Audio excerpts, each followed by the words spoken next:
Assalamualaikum warahmatullahi wabarakatuh.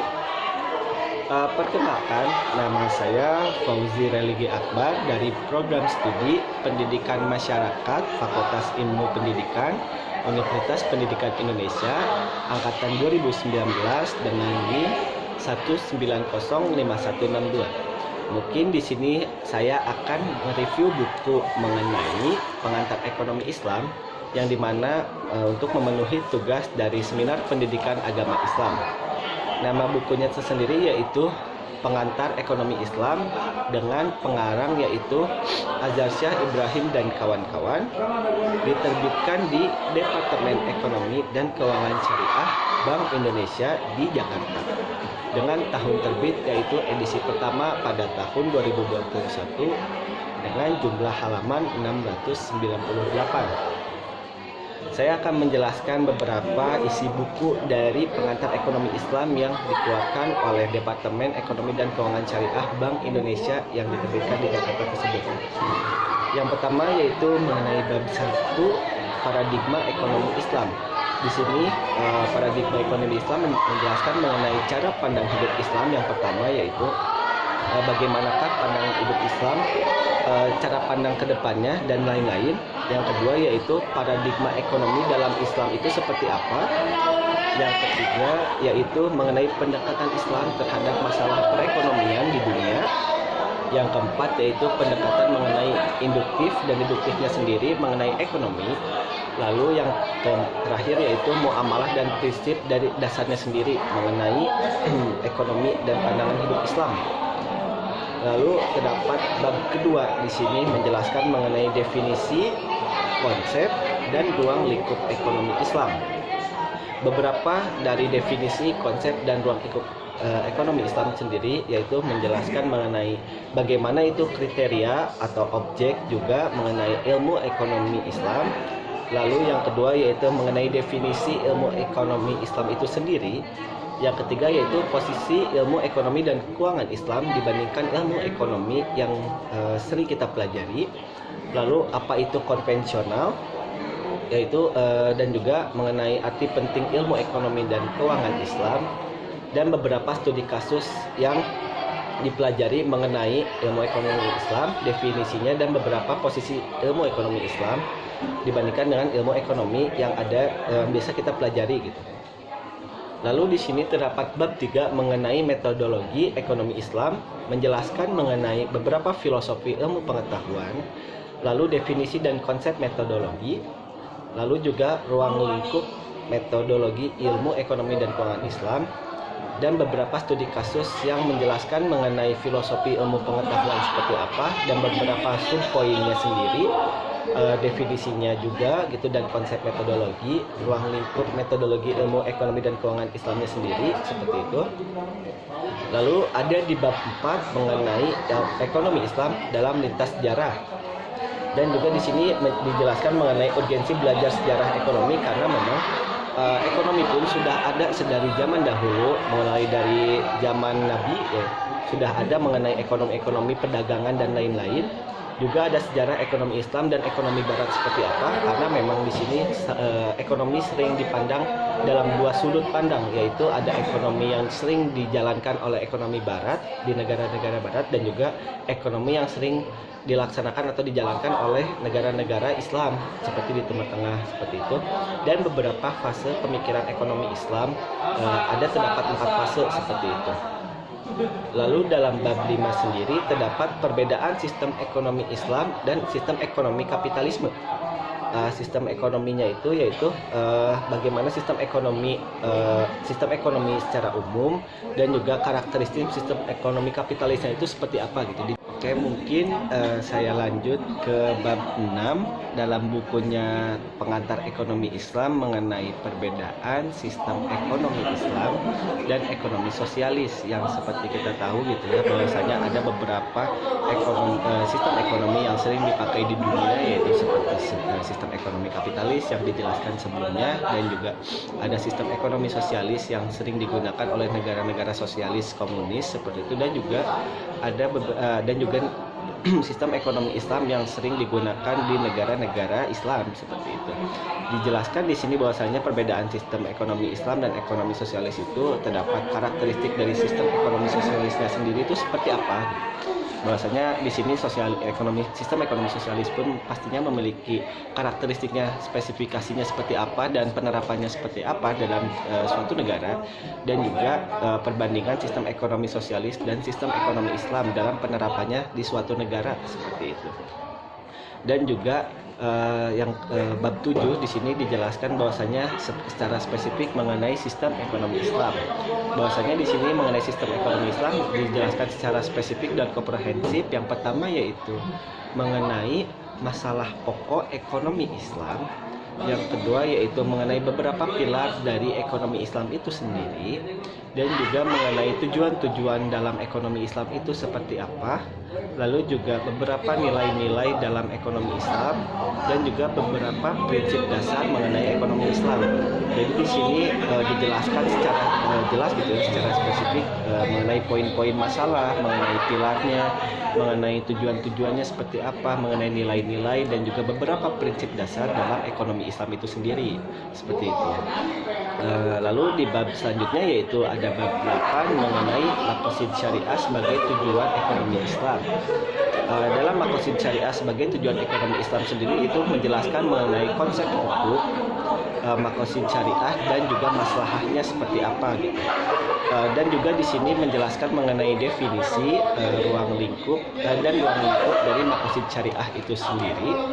Dan juga di sini dijelaskan mengenai peran dan signifikasi maqasid syariah dalam ekonomi Islamnya itu seperti apa, antara maqasid syariah dalam ekonomi penerapan secara Islam gitu. Dan juga beberapa contoh penerapan maqasid syariah dalam aktivitas ekonomi Islam. Jadi di sini maqasid syariah itu dijelaskan sebagai bagaimanakah maqasid syariah itu sebagai tujuan dari ekonomi Islam itu sendiri begitu ya. Dan di sini dijelaskan beberapa konsepnya, konsep hukumnya gitu. Dijelaskan juga maqasid syariahnya dan masalahnya seperti apa gitu. Dan juga dijelaskan mengenai definisi dan ruang lingkup dari maqasid syariahnya itu sendiri, dan juga dijelaskan mengenai peran dan signifikasinya seperti apa dalam ekonomi Islam gitu. Dan juga di sini dijelaskan juga gitu, disebutkan mengenai beberapa contoh penerapan maqasid syariah dalam aktivitas ekonomi Islam gitu. Di bab 9 pun menjelaskan mengenai perilaku ekonomi dalam perspektif Islam. Di sini menjelaskan bahwasanya beberapa perilaku ekonomi itu dalam perspektif Islam pastinya berhubungan dengan manusia, antara manusia dengan ekonomi. Jadi di sini dijelaskan juga mengenai beberapa poin, yaitu hubungan antar manusia dengan ekonomi, bagaimana manusia itu memerlukan ekonomi dalam kehidupannya sehari-hari, dan juga ekonomi sebagai sirkulasi kehidupan dari manusia, dan juga beberapa hal mengenai kebutuhan ekonomi dari manusia itu sendiri. Lalu juga penjelasan mengenai dari homo economicus ke homo ethicus, dan juga sifat manusia dalam Islam gitu ya. Di sini dijelaskan bahwasanya sifat-sifat dasar manusia dalam Islam itu seperti apa gitu ya. Dan juga karakteristik keinginan dan kebutuhan dari manusia, bahwasanya dalam ekonomi pun kita pastinya memperhatikan yang namanya kebutuhan dan keinginan, seperti kebutuhan primer, sekunder, dan tersier. Dan juga di sini keinginan manusia dalam ekonomi itu seperti apa gitu. Lalu juga di sini konsep maslahat dalam konsumsi dan produksi gitu. Jadi di sini perilaku ekonomi dalam perspektif Islam itu menjelaskan tentang bagaimana manusia dengan ekonomi secara komprehensifnya itu seperti apa, dan juga secara umumnya seperti apa, dan juga karakteristik manusia dalam Islam gitu, dan juga karakteristik dari keinginan dan kebutuhan dari manusia itu sendiri, dan juga konsumsi dan produksi dalam perspektif Islam, dan bagaimana itu konsep maslahat dalam konsumsi dan produksinya itu sendiri seperti itu. Lalu di bab 10 juga dijelaskan mengenai konsep harta dan dalam Islam. Jadi di bab 10 ini menjelaskan bahwasanya harta dalam Islam itu dijelaskan dalam ekonomi Islam bagaimanakah harta itu bentuknya dan jenisnya dalam ekonomi Islam. Lalu juga di poin yang kedua yaitu harta, uang, dan modal dalam Islam itu dijelaskan seperti apa. Lalu juga dalam kedudukan dan fungsi harta dalam Islam itu dijelaskan mengenai kedudukan dan fungsi dari harta itu sendiri dalam Islam. Lalu juga kepemilikan harta itu dijelaskan mengenai kepemilikan suatu harta, suatu harta yang dimiliki oleh individu atau kelompok dalam Islam itu seperti apa, dan juga dampak harta halal dan haram. Jadi di sini konsep harta dalam Islam itu dijelaskan bagaimana bentuknya, bagaimana jenisnya dalam ekonomi Islam, dan juga dijelaskan mengenai uang dan modal itu seperti apa, dan juga dijelaskan mengenai kedudukan dan fungsi harta itu sendiri dalam Islam seperti itu, dan juga menjelaskan mengenai kepemilikan harta seseorang atau kelompok dalam Islam, dan juga dampak nyata mengenai harta halal dan haram itu sendiri terhadap manusia, yang dimana di sininya pasti ada yang namanya dampak dari harta yang kita miliki secara halal, dan juga dampak yang kita miliki secara haram, dan itu berdampak pada manusia itu sendiri seperti itu. Dan juga di sini ada di bab 11 mengenai larangan utama dalam ekonomi Islam, yaitu mengenai larangan masyir dan goror, dan juga yaitu menjelaskan mengenai jual beli mulamasan dan munabazah, dan juga menjelaskan mengenai larangan riba yang sering kita dengar, dan juga menjelaskan mengenai bentuk transaksi lain yang dilarang dalam Islam, dan juga implikasi pelarangan riba, maisir, dan goror terhadap aktivitas ekonomi dalam Islam seperti itu. Lalu juga dalam buku ini dijelaskan bagaimana peran pemerintah dalam kerangka ekonomi Islam seperti itu. Jadi dalam bab 12 ini pun dijelaskan bahwasanya beberapa peran dan fungsi pemerintah, rasionalitas peran pemerintah dalam perekonomian, dan juga ruang lingkup peran pemerintah dalam kerangka ekonomi Islam, dan beberapa dari tujuan dan prinsip dasar yang berkaitan dengan fungsi ekonomi Islam, pemerintah dalam Islam itu sendiri. Dan juga ada landscape ekonomi dan keuangan syariah di Indonesia, yaitu seperti yang pertama ada Bank Indonesia, ada Otoritas Jasa Keuangan, ada Badan Amil Zakat Nasional atau Basnas gitu, dan juga ada Dewan Syariah Nasional, dan juga ada Badan Wakaf yang sering kita dengar seperti itu. Dan juga di sini dijelaskan dalam bab 12 mengenai strategi KNEKS dalam pengembangan ekonomi syariah di Indonesia, dan juga beberapa studi kasus seperti itu. Lalu di bab 13 ini menjelaskan mengenai instrumen peran pemerintah dalam kerangka ekonomi Islam atau kebijakan mengenai fiskal dan moneter syariahnya itu sendiri seperti apa gitu ya. Dan juga dijelaskan mengenai bagaimana kebijakan fiskal dalam Islam, bagaimana kebijakan fiskal di Indonesia, bagaimana kebijakan fiskal dalam kerangka ekonomi Islam di Indonesia.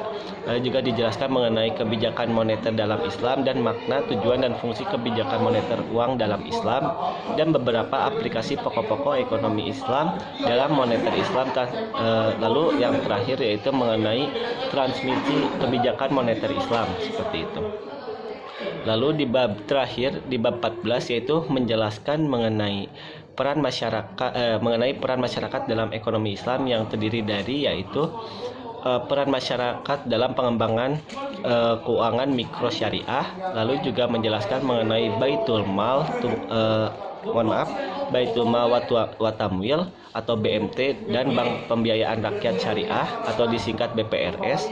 Dijelaskan juga mengenai bank wakaf mikro, dan juga dijelaskan mengenai peran masyarakat dalam sektor keuangan sosial Islam.